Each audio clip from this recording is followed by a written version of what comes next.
My whole life I had never really seen past coming out because it was the big scary thing.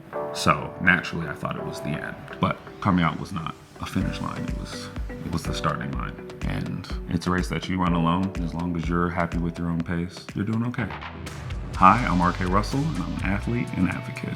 I think I am definitely driven. I think it's something that football gave me. It's a sport that you have to be driven in, and it's something that I use now in all areas of my life. Coming out as bisexual in the NFL was a life-changing experience for me, but I will say leading up to that, it was a struggle. The reception was mixed, and coming out to my mom was a bit of a journey. I remember when I told her that I was bisexual, the first thing that she said to me was, "What about football?" And it's something that broke my heart, but also made sense.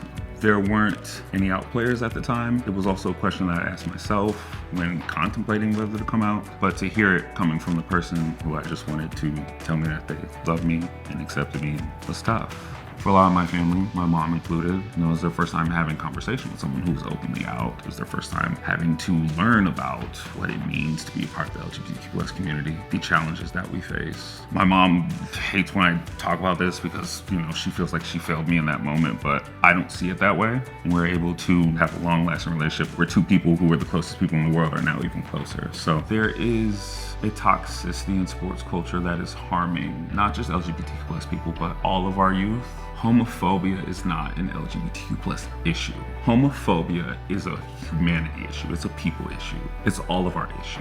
You should be able to walk into a locker room full of people that don't look like you, that come from different places than you, that have different religions, different genders, different sexualities, that are just a rainbow of what our beautiful society is, and still be a team. And when I see sports being used in opposition of what its true nature is, that pains me, because that's not what sport is about. My mom always told me, when you go any place, to just leave it better than you found it. And that's really a simple thing and a simple thought, but that is how I feel about sports. So for any young athlete struggling with their own identity, I would say that no one's journey looks the same. There's no right way or wrong way to do anything or to be anyone. You are perfect the way that you are, and there are no mistakes in you being you. Like, that is so important, and I do wish someone told me that as a young person. There is a lot of fear out there in the world, whether it be from news or social media, but on the opposite side of that, there's also love.